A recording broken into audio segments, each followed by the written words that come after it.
Chapter 7. Xander. Something's happening, but because the quarantine cells are soundproof, I can't hear anything except the tired sounds of the 100 songs. Through the walls of my cell, I see officials and officers staring at the mini ports in their hands and the larger ports arranged throughout the hall. For a few seconds, everyone looks frozen, listening to whatever is coming from their ports, and then some of the people move. One walks over to a quarantine cell and enters a key code. The person inside the cell steps out and heads for the main doors of the hall. Another officer moves into his path, trying to intercept him before he escapes, but right then, the doors to City Hall burst open. Figures in rising black swarm inside. The rising has begun. The pilot's speaking and I can't hear anything. The officer releases someone else from a cell. That person heads for the doors too, and the rising officers in black hold back others to let her pass. Some of the workers look bemused. Most of them put their hands up in the air and surrender when they see the rising. It's got to be my turn soon. Come on. A rising officer appears in front of my cell. Xander Caro, he says. I nod. He holds up the mini port, checking my face against the rising's picture of me, and enters a code into the keypad on the cell. The door slides open and I'm out. The pilot's voice comes out over the ports. This rebellion, he says, is different. It will begin and end with saving your blood, not spilling it. I close my eyes for a second. The pilot's voice sounds right. This is the pilot, and this is the rising. I wish Cassie and I were together for the beginning. I start for the door.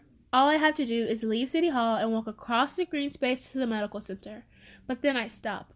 Official Lee is trapped inside her cell. No one has let her out. She looks at me.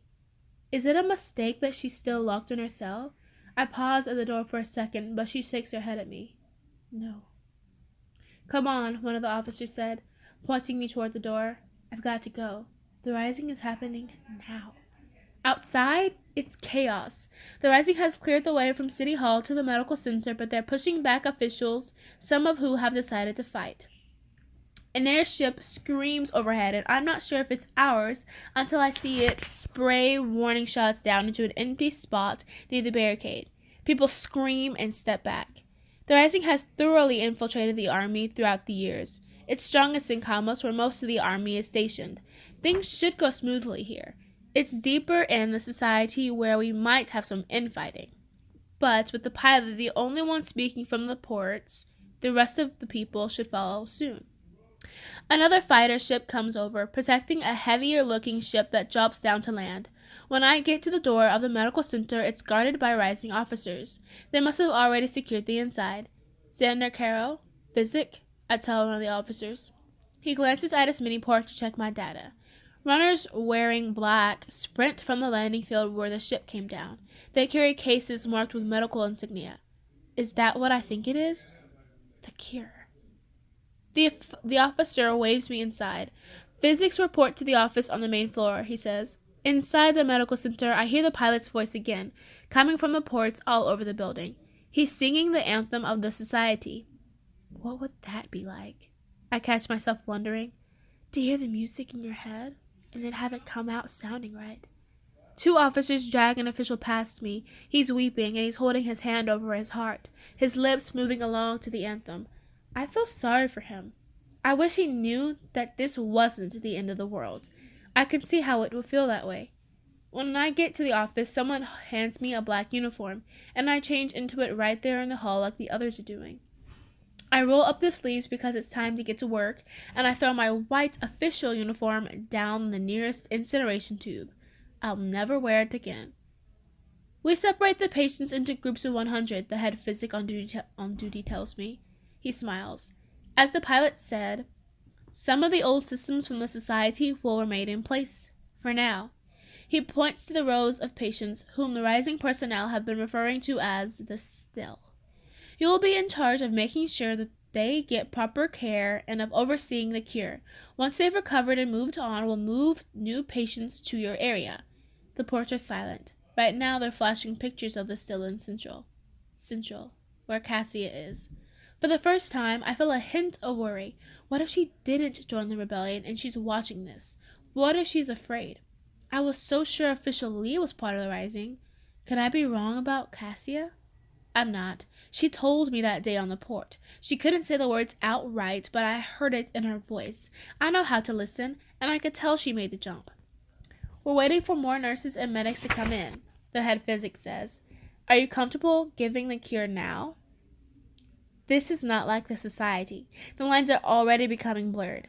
The society would never have let me do the work of a medic after my promotion to physic. Of course, I say. I rub my hands and take one of the tubes from the cases. Next to me, a nurse does the same. They're beautiful, she says over her shoulder, and I have to agree. I remove the cover on the syringe and slide the needle into the line so that the cure flows into the patient's vein. The pilot's voice comes over the ports in the medical center, and I have to smile because his words fit perfectly. The society is sick, he tells us, beginning his message again. And we have the cure. Chapter 8. Cassia. I can't wait here any longer. My whole body trembles with the cold. Where is he? I wish I could remember what happened earlier today. Did the rising sort come through? Did I do what they needed? For a minute, anger shivers through me along with the cold. I never wanted to be here in Central. I wanted the rising to send me to Kamos like Kai and Indy, but the rising didn't find me fit for flying or fighting, only for sorting. That's all right. I am allied with the rising, not defined by them. I have my own poems, and I know how to trade. Perhaps it's time to use the papers from the carving to bargain my way out of this place. I've waited long enough. I look down at all the little fish bodies bumping along the shore, slapping into each other. I shudder at their glossy, dead eyes, their scaly, slick stink. They'll brush against my hands when I reach into the water to get the box. Their smell is so strong that I think I can taste their flesh in my mouth. It will linger on my skin when I've finished. Don't look. Get it done. I prop the flashlight on the ground under the dog and peel the papers from my wrists and set them down. I draw my hands up in my sleeves just enough to cover them over so I have a barrier between my skin and the water. As I wade out, I try not to feel the fish against my legs, the steady bump of dead little bodies in a lake that used to be a safe place. I hope my clothes are enough to protect me from whatever poisoned this lake. The smell is overpowering, and I can't breathe as I put my hands in. I have to try not to throw up as I feel scales and fins and eyes and tails touching me. The box is still there. I pull it, dripping out of the lake as fast as I can, fish swarming my shins, pushed by the motion of the water. As I wade my way to the shore, little corpses part around and follow behind me. I carry the box across the grass and away from the lake and crouch down for a moment, hidden in the tangles of brush. As I wipe my hands off on a dry spot on my shirt, I make sure not to drip on the papers I left here earlier. Would I know the value of these fragile papers if I hadn't seen a place where they'd been hidden? If I couldn't picture Hunter looking through them to find a poem to write on his daughter's headstone? Perhaps that's why I wear them against my skin, not only to hide them, but to feel them, to remember what it is that I carry. I think of myself making a garment of words, something tiled and layered like the scales of the fish behind me, each page protecting me, paragraphs and sentences shifting to cover me as I move. But the scales of the fish did not protect them in the end, and as I open the box, I recognize something I should have noticed earlier, when I first lifted it, but I was too distracted by all the little bodies. The box is empty. Someone's taken my poems. Someone's taken my poems, and Kai didn't come, and it is cold. I know it's too late, but I find myself wishing I hadn't come here tonight.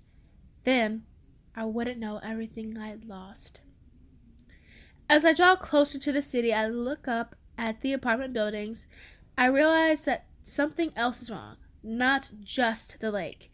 It is the middle of the night. But the city has not gone to sleep. The color of the lights seems strange, blue instead of gold, and it takes me a moment to realize why. The ports in all the apartments are on. I've seen society-wide broadcasts like this on winter evenings before, when the sun goes down early and we are awake for the part of the dark. But I've never seen people watching ports this late. At least, not that I remember. What could be so important that a society would wake everyone up? I pass through green spaces, now colored cool blue and gray, and I find my apartment complex and slip through the heavy metal door after entering the key code. The society will note my lateness, and someone will speak to me about it. An hour unaccounted for here or there is one thing. This is half a night. The kind of time that could be spent in a myriad of non-approved ways. The elevator slides as noiselessly as an air train up to my floor, the 17th, and the hallway is empty. The doors are well made, so none of the port light seeps through. But when I open the door to my apartment, the port waits in the foyer, as usual. My hands fly to my mouth, my body anticipating my need to scream before my mind has taken in what's before me.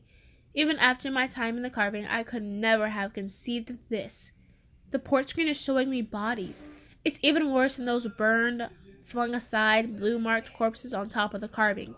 Worse than the stone rolls of graves in the settlement where Hunter put his daughter down with care and farewell. The sheer numbers make this terrible, make it nearly impossible for my mind to take in. The camera goes up and down the rows so that we can see how many bodies there are. Up and down and up and down. Why are we watching? Because we're showing the faces. The camera lingers on each person long enough for us to register either recognition or relief, and then it moves on and we are afraid again. And then another memory comes to mind. The tubes inside the cavern in the carving, where Hunter took us. Is that what they're doing? Have they found a new way to store us?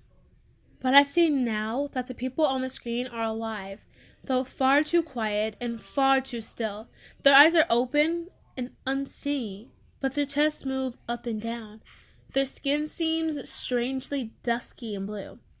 This isn't death, but it is almost as bad. They are here and not here, with us and gone, close enough to see, but out of reach. Each person is tethered to a clear bag with a transparent tube running into their arm. Do the tubes run all the way through the patient's veins? Are the real veins gone and now they're threaded with plastic? Is this a new plan of the societies? First they take our memories, then they drain our blood until we are only fragile skin and haunted eyes, shells of who we used to be? I remember Annie's wasp nest, the one she carried all through the carving. The papery circles that used to contain humming, singing creatures and their busy, brief lives. In spite of myself, my eyes are drawn to the blank, unseeing gazes on the patients' faces. The people don't look like they are in pain, but they don't look like they are in anything. The point of view shifts, and now I think we're watching from the ports mounted on the walls of whatever building houses these people. We're looking from another angle, but we're still looking at all of the sick. Man, woman, child, child, woman, man, child. On and on and on. How long have the ports been showing this? All night? When did it begin? They show the face of a man with brown hair. I know him, I think in shock. I used to sort with him, here in Central. Are these people in Central? The images keep coming, merciless. Pictures of people who cannot close their eyes, but I can close mine. I do. I don't want to see anymore. I think about running and I turn blindly toward the door, and then I hear a man's voice, rich and melodic and clear. The society is sick, he says, and we have the cure. I turn slowly back around, but there is no face to put to the voice, just the sound. The port shows only the people lying still. This is the rising, he says. I am the pilot. In the tiny foyer, the words echo from the walls, coming back to me from each corner, every surface in the room. Pilot, pilot, pilot. For months I have wondered what it would be like to hear the pilot's voice. I thought I might feel fear, surprise, exhilaration, excitement, apprehension. I didn't think it would be like this. Disappointment. So deep it feels like heartbreak. I brush the back of my hand against my eyes.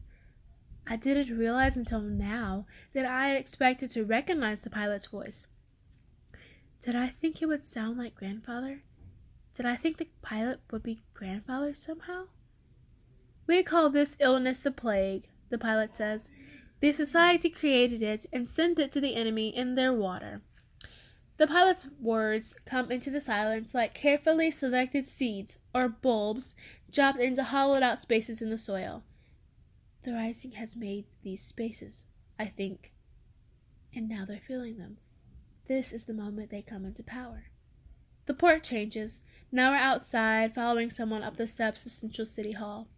The view is clear, even in the night, and though the building isn't lit up with special occasion lights, the look of the marble steps and the waiting doors make me think of the match banquet. Not even a year ago, I walked up steps much like those back in Oria.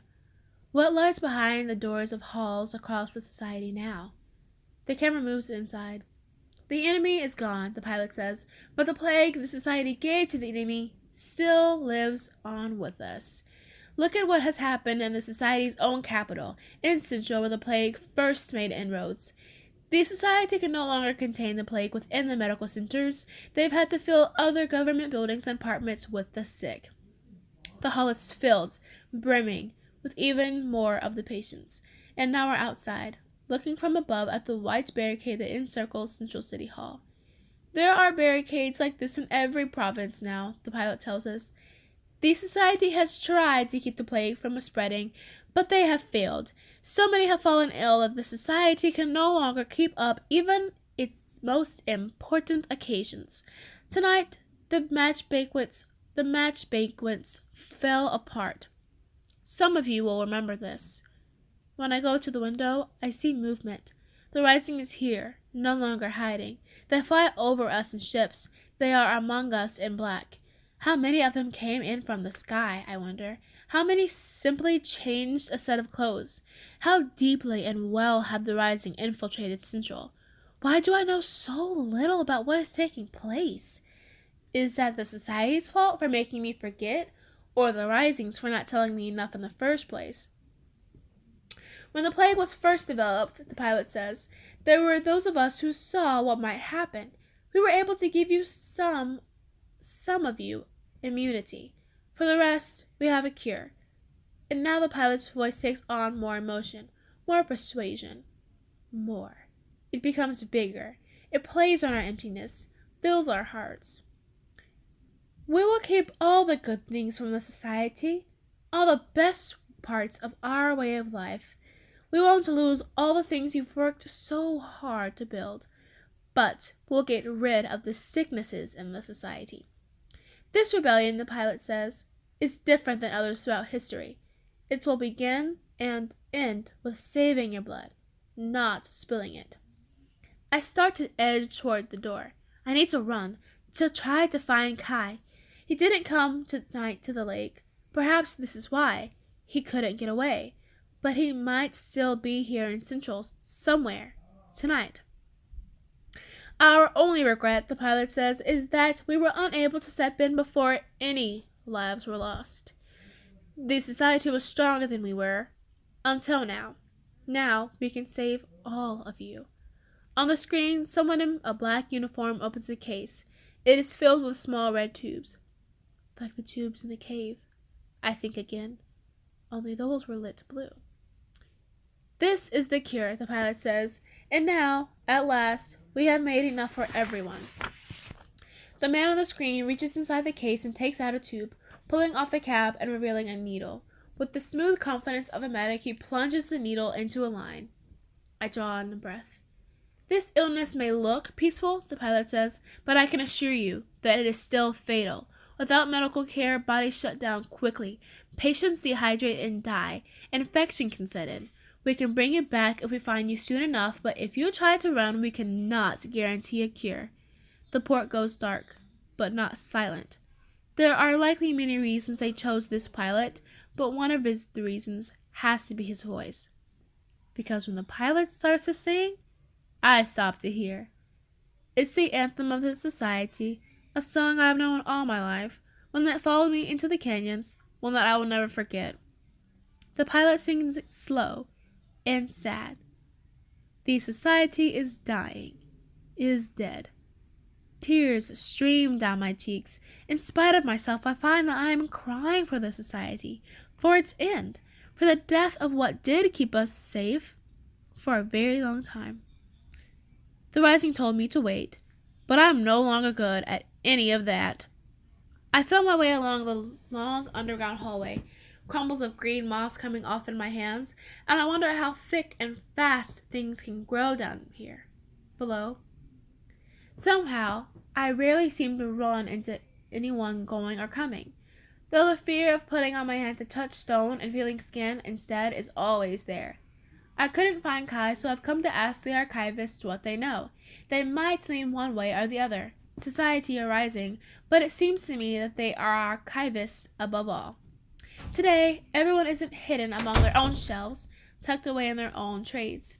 The archivists and traders have gathered in the larger main room and stand in clusters, talking. Of course, the largest group has gathered around the head archivist. I might have to wait a long time to speak with her. To my surprise, when she sees me, she separates herself out to come talk with me. Is the plague real? I ask. That information is worth quite a bit, she says, smiling. I should ask for something in exchange. All my papers are gone, I tell her. Her face changes, shows genuine regret. No, she says. How? They were stolen, I say. Her expression softens. She hands me a piece of paper, a curl of white from one of the illegal archivist ports. As I look around the room, I notice that many other people hold slips of paper like mine. You're not the only one who wants to know if the plague was real, she says. It is. No, I breathe out. We suspected a plague even before the still zone barrier went up, she says. The society was able to keep it contained for a long time, but now it is spreading. Quickly. Who told you? I ask. Was it the rising? She smiles. We hear things from the rising and the society, but archivists have learned to be wary of both. She gestures to the paper I hold in my hand. We have a code for times like these. We've used it for a long time to warn one another of illness. The lines come from a very old poem. I look down and read it. Physic himself must fade. All things to end are made. The plague full swift goes by. I am sick. I must die. I grip the paper tightly in my hand. Who is the physic? I ask, thinking of Xander. No one, she says. Nothing. The important word here is plague. The physic isn't anyone special. She tilts her head. Why? Who do you think it might be? The leader of the society, I say, hedging. Even after all my trading with the head archivist, I'm hesitant to tell her about Xander or Kai. She smiles. There is no leader of the society, she says. They rule by committees of officials from different departments. Surely you figured that out by now. She's right. I have. But it's strange to hear confirmation of what I've suspected. What about the plague, then? I ask. There must be other mentions of it in your archives. Oh, there are, the archivist says. Plagues are mentioned everywhere. In literature, histories, even poetries, as you've seen. But they all say the same thing. People die until someone finds a cure. Will you tell me if my papers surface somehow, I ask? If someone else brings them to trade? I already know the answer, but it's difficult to hear. No, she says. Our job is only to certify authenticity of items and keep track of our own trades. We do not ask anyone to account for the items they bring here. I knew that. Of course. Otherwise, I would have had to explain how I came by my papers in the first place. In a way, I stole them too. I could write some poems, I say. I thought of them before. The head archivist interrupts me. There's no market for that, she says, her voice matter of fact. We deal in old things of established worth, and some new things whose value is obvious. Wait, I say, my idea taking hold and making me reckless. I can't help it. I picture it. All of us coming together to trade. For some reason, I imagine the scene taking place in a city hall, under the dome. Only instead of wearing bright dresses, we are bearing bright pictures, holding colorful words, humming snatches of new melodies under our breaths, unafraid of being caught out, ready to be asked, what song is this you sing? What if, I say, we started another line of trading, using new things that we've made? I might want someone else's painting. They might want my poem, or the archivist shakes her head. There's no market for that, she says again, but I am sorry about your papers. Her voice rings with the loss only felt by a true connoisseur. She knew what those pages were worth. She saw the words, smelled the faint aroma of rocks and dusk that clung to them. So am I say, and my loss is much deeper, more visceral, and essential. I have lost my way to get to Kai, the assurance I always had that if I stopped believing in the rising, or if things went terribly wrong, I could trade my way to Kai, to my family. Now I have very little left. Even the Thomas poem, which no one else knows, won't be nearly enough to get me there without the actual document. You have, of course, 2 items in transit, the archivist says. When those items arrive, you'll be able to take possession of them immediately since you have already paid in full. Of course, the I Did Not Reach Thee poem. Grandfather's micro card. Will they still come through? And you may keep running trades for us, the archivist says, as long as you prove trustworthy. Thank you, I say. At least there's that. The small amount I get as payment for the trades won't be much, but perhaps I can start to accrue something. Some things will remain valuable no matter who is in charge, the archivist tells me. Others will change. The currency will shift. She smiles. It is always, she says, so interesting to watch.